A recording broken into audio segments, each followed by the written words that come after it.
Ang hirap i-comprehend, maintindihan na nothing can separate us away from God in Romans chapter 8, kung saan yung pag-ibig ng Panginoon sobra-sobra ina-extend na kaya niyang gumawa ng imposible.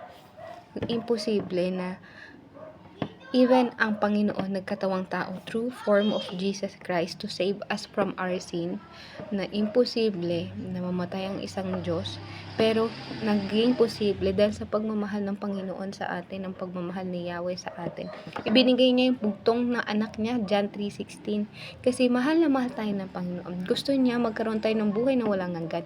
Gusto ng Panginoon na tayo ay mapunta sa langit at makasama niya. Kasi yun yung design niya, 'di ba? From the beginning, God created the heaven and the earth. Bakit niyo ba kinreate ang mundo?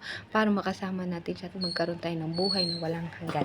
See you on my next video. Bye and God bless.